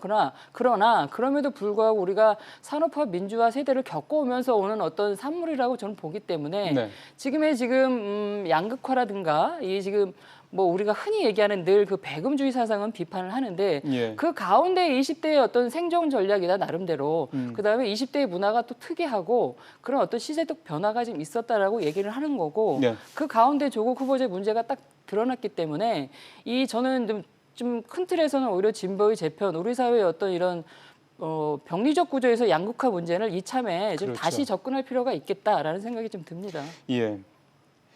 이제 그러니까 변하지 않을 수 없는 분야가 이제 없다 이렇게 봐야 돼요. 사실 이게 뭐 비단 뭐 정치 사회 문제뿐만 아니라 교육 문제까지 다 들춰낸 문제들 아니겠습니까? 이런 상황에서 또 이제 얘기 하나 나온 게 YTN 방송을 하고 있는 한제 이제 중견 기자가 방송에서 자기의 이제 SNS 통해서 주말 집회 때 단상에 올랐던 청년을 두고 숫골 뭐 이런 또 발언을 해가지고. 그렇대요. 그러니까 이건 참 본질에 대해서 바라보는 시각이 참 이게 격차가 있다라는 생각을 다시 하게 되더군요. 그러니까 이거는 그 시간에 그 장소에서 그 마이크를 잡은 사람을 어떤 상황 논리를 들이대면서 본인의 선입견을 이제 들이댄 거 아니겠어요? 딱 저기에 있으면 다 숫골. 근데 그렇지 않잖아요. 지금 그러니까, 들어보면. 예, 그렇지 않으니까 우리는 그렇지 않거든요. 예를 들면 뭐 다 마찬가지예요. 뭐 한국당을 지지하든 민주당을 지지하든 가장 간편한 예를 들면 그 정체성에 100% 일치해서 지지한다고 보기는 어렵기 그렇죠. 때문에 예. 사람은 사람대로의 본질, 인간성이 있기 때문에 본질은 본질대로 봐야지 그 본질을 그러니까 상황 논리를 앞세워서 상황을 앞세워서 본질을 폄훼하는 거는 적절치 않다. 그래서 그거는 뭐 저를 포함해서 뭐 동시대를 사는 우리들이 다 경계해야 될 지점이 아닌가 싶습니다. 근데 여기 또 수국골통이란 말을 또 20대 청년에게 했기 때문에 그렇게 말한 분이 결국은 사죄를 했긴 했지만 특히 이제 그렇죠. 방송을 하시는 분이고 마이크를 잡는 분이기 때문에 좀 뭐 그런 지점에 대해서는 우리가 조금 이렇게 좀 더 조심하고 상대를 그렇게 낙인 찍는 거는 좀 지양을 해야 되겠다 싶습니다. 지금 아시겠지만 이제 선거 연령도 자꾸 내려갔고요. 그러니까 젊은 후보자들이 물론 우리가 뭐 저출산 때문에 젊은 사람들이 좀 뭐 많이 이렇게 예전만큼 많지는 않다 하지만 어쨌든 젊은 사람들이 에 대한 일단 선거 전략적인 차원에서 이 젊은 세대들에 대한 뭐 20대, 30대에 대한 인식이 이제 과거와는 달라진다는 그런 생각들이 지금 많이 나오고 있거든요. 이제 지금 이런 모습들은 결국은 한국당이 자기네들 집회에 20대들이 많이 오니까 와 20대가 보수화되는 거구나 이런 식으로 생각을 하면 안 되는 것처럼 뭔가 본질과 이거를 정략적으로 이용하려는 거에 대한 구분이 이제 명확해지지 않으면은 굉장히 뒤통수 맞을 수 있는 상황도 벌어질 것 같고요. 당장 이제 저 집회가 성공적이었다는 건 뭐예요? 이렇게 얘기할 수 있잖아요. 조국이 황교안을 살렸다라고 할 수 있는 부분이거든요. 그렇죠. 예. 네. 근데 그 이제 조국의 문제, 그러니까 조국 후보자의 문제는 문제고, 그거는 이제 그 줄기대로 가야 되고, 그렇죠. 한국당은 또 한국당이 해야 될 일이 있는 거예요. 이게 지금 조국 후보자 문제하고 뭐 지소미아 종료 문제하고 뭔가 맞물려 가지고 그거를 반대하는 어떤 지지층의 결집을 유도해서 저 집회는 성공을 했으나 그것이 끝이 아닌 거거든요. 워낙 그동안 한국당은 본인들이 해야 될 과제, 그러니까 혁신이라는 개혁이라는 걸 해내지 못해가지고 지금 지지부진한 상태였기 때문에 예. 민주당의 그 이제 법무부 장관 후보자가 문제가 있어서 드러나는 의혹으로 반사이득을 취하는 거는 결코 오래가지 못하거든요. 그러니까 그렇죠. 혁신을 지속하면서 동시에 청년의 문제가 그렇죠. 드러났기 예. 때문에 그걸 과연 어떻게 진정성 있게 뭐 선거에 필요해서 청년의 문제를 얘기하는 게 아니라 청년 얘기한 거는 뭐 한 15년 전에도 청년 문제 얘기했었었죠. 근데 나아진 게 별로 없으니까. 네, 그렇죠. 그러면서 2010년 이후에 이제 뭐 반값 등록금 이러면서 이게 뭐 이제 실질적인 문제가 돼버린 거거든요. 그럼 이게 완전히 굳어져 버린 10년 뒤에 지금 거의 2010년에서 9년이니까 이제 거의 굳어져서 이제 일자리 문제하고 취업 문제, 그렇죠. 삶의 문제까지 돼버린 거예요. 그러니까 정치권이 이걸 해결하지 않아서 이제 누덕된 문제가 지금 이 조국 후보자의 그 의혹 문제로 드러나면서 이제 우리 사회 폭발했다. 그렇죠. 이렇게 봐야 될 것 같습니다. 정치권에서 이거를 그냥 자기들의 표와만 연결해서 이렇게 네, 얄팍하게 네. 좀 보지 않았으면 하는 바람이 지금 최 평론가 말씀 들으면서 저도 좀 들었습니다. 여론조사 얘기를 좀 잠깐 해보죠. 여론조사에서 보면은 뭐 여론조사는 다 사실 여러 가지로 또 뭐 이것도 좀 사실 진영 논리에서 완전히 자유롭다고 할 수는 없겠지만 어쨌든 여론조사는 전체적으로 조국 후보가 법무장관이 되는 데서 반대하는 여론이 좀 수상으로 높아요. 높더라고요. 근데 또 재밌는 거는 청와대 국민청원 게시판에 보면은 또 후보가 법무장관이 돼야 된다는 찬성 그 청원이 또 훨씬 더 많고요. 이게 그러면 결국 좀 그러니까 진보 쪽에 있는 사람은 청와대 게시판에 가서 찬성하라는 식이 되는 거고 그렇지 않은 사람은 설문조사하는 데서는 보편적으로는 좀 더 많은 사람들이 반대하는 거고 이걸 이제 우리가 어떻게 해석을 해야 될까요? 일단 청와대 게시판은 제가 볼 때는 이미 그 지지자들의 밭이라고 볼 수밖에 그렇게 조금 없겠죠. 봐야 되겠고. 예, 아무래도요.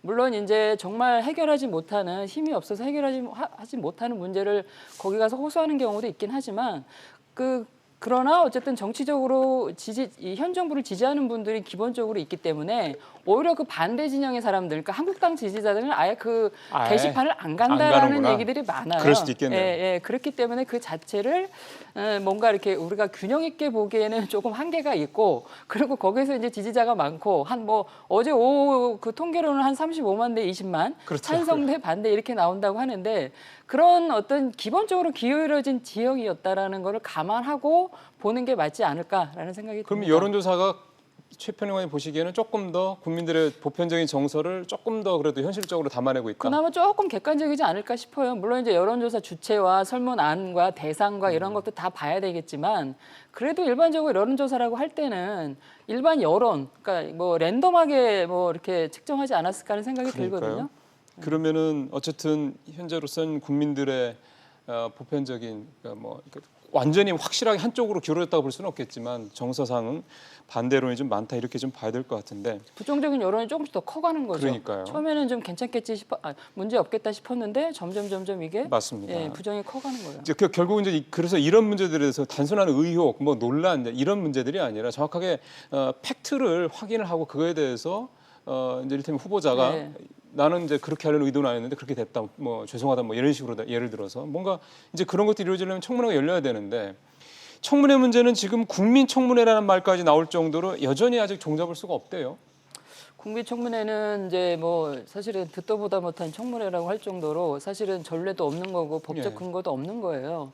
이제 민주당에서는 그런 거죠. 한국당이 청문회 날짜를 안 잡아주니까 그냥 뭐 국민청문회라는 이름을 붙여가지고 형식을 갖춰서 어쨌든 후보자가 의혹을 뭐 이렇게 피력하는, 그러니까 의혹을 해명하는 예. 자리를 마련하겠다 이런 건데 사실은 그거는 장외에서 하는 것도 어떤 구속력이 있을 수 있겠어요. 그거 했다고 해서 그럼 대통령이 물론 인사청문회법상 청문회를 안 해도 임명할 수는 있습니다. 그러니까요. 예, 그래서 뭐 그거를 어떤 요식행위처럼 한다는 건데 그거는 제가 볼 때 그냥 정치적 이벤트고. 그리고 예를 들면 증인도 출석해서 물어볼 것이 있는데 증인 출석도 안 되는 거고 그리고 청문회는 위증을 하면은 증인이 나와서 위증을 하면 페널티도 줄 수 있어요. 근데 그렇죠. 그런 구속력도 없고 그래서 제가 볼 때는 좀 적절치 않다라고 보고 네. 어쨌든 한국당과 합의를 해서 지금 나오고 있는 날짜가 대강 좁혀져요. 민주당은 30일에 하자는 거고 금요일에 하루.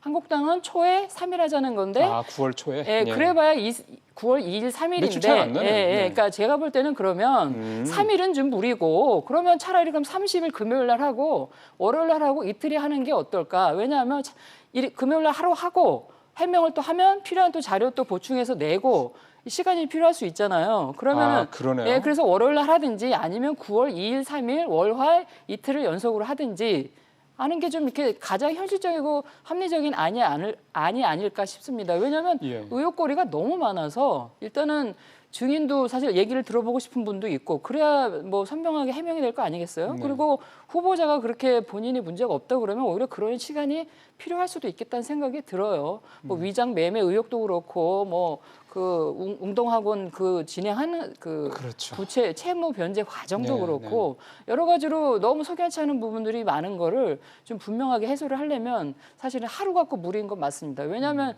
청문회 봐서 아시겠지만 뭐 한 번 이렇게 5분 발언 주는 거를 한 번 돌아가고 오후에 또 3분 발언 주고 한 번 돌아가고 실제로 시간이 별로 없어요. 그리고 후보자는 또 얘기하는 게 또 대강 뭐 그렇지 않다라고 부정하는 얘기하고 또 설명하다 보면 또 윽박 지르고 그러니까 이게 맞아요. 그리고 또 서로 마음에 안 들면 한쪽 당에서 정해 갖자 그러고 그럼 사실 실질적인 청문회 내용은 이렇게 담보가 안 되기 때문에 한번 이틀 청문회 저는 해서 차라리 이쪽이든 저쪽이든 분명하게 뭐 진상을 밝히는 게 필요하다는 생각이 드네요. 그러면은 오히려 인사청문회가 조국 후보의 의혹들에 대한 그러니까 조국 후보가 법무부 장관으로서의 적합한 사람이냐에 대한 부분보다도 능력적인 측면에서 조 후보의 의혹에 대한 해명 또는 새로운 의혹적인 이런 식으로 인사청문회가 조금 무게가 실릴 가능성도 높군요. 지금은 이제 진행된 상황 자체가 그러니까. 뭐 정책 검증이나 자질 검증은 일정 정도 해당이 되죠. 왜냐하면 또 사실은 이게 민정수석대 인사 검증 오류나 이런 것들은 지금 이게 테이블에 논의조차 되고 있지 않거든요. 워낙 불거진 의혹들이 많아가지고. 근데 이제 어쨌든 민정수석 당시의 사모펀드 논란 이런 거는 사실은 그 부정부패에 해당할 수 있는 해당이 되고 또 민정수석이 공수처 도입하는 어떤 사법개혁의 주자잖아요. 그런 부분하고 또 맞물려 있는 부분이 있기 때문에 저는 그 의혹이든 자질 검증이든 어쨌든 청문회는 일단은 하는 게 일단은 그럼요. 예. 맞는 거니까 그 부분에 대해서 충분한 장을 열어주자는 취지에서는 저는 민주당이 공감을 해야 된다라고 봐요. 뭐 그리고 인사청문회 하루 했는데 만약에 좀 더 해야 되겠다는 여론도 좀 높고 또 뭐 후보자 입장에서 조금 더 설명을 해야 될 필요도 있다 그러면 하루나 이틀 더 할 수도 있는 거지 않습니까? 사실은. 네, 예. 어차피 총리는 이제 한 이틀 기본 해 왔었었고 장관은 네, 그냥 하루에 끝냈고. 네. 근데 이거는 워낙 사태가 그렇고 국민적 그러니까요. 관심도 높고 이러니까 그냥 하루에 그렇게 막 하지 말고 좀 차분하게 이틀 그렇죠. 한번 해보는 게 민주당을 위해서나 뭐 한국당을 위해서나 맞습니다. 저는 필요하다고 생각을 합니다. 무엇보다도 국민들이 의혹을 해소해야 그러면. 되거든요. 예, 알겠습니다. 평론 말씀 잘 들었습니다. 예, 국무부 대북정책특별대표를 지낸 조셉 윤 씨가 미국의 한 언론과 인터뷰에서 지소미아 종료를 두고 트럼프 정부의 중재 리더십이 부족했다는 지적을 했습니다. 뉴욕타임스는 주말판에서 동아시아에서 미국의 존재감이 얼마나 떨어졌는지를 보여주는 사례라고 이번 지소미아 종료를 분석을 했습니다.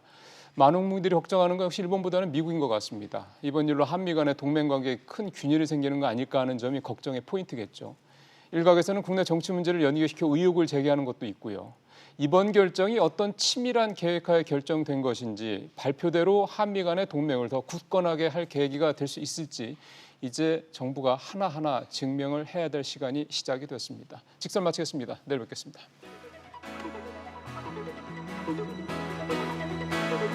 Thank you.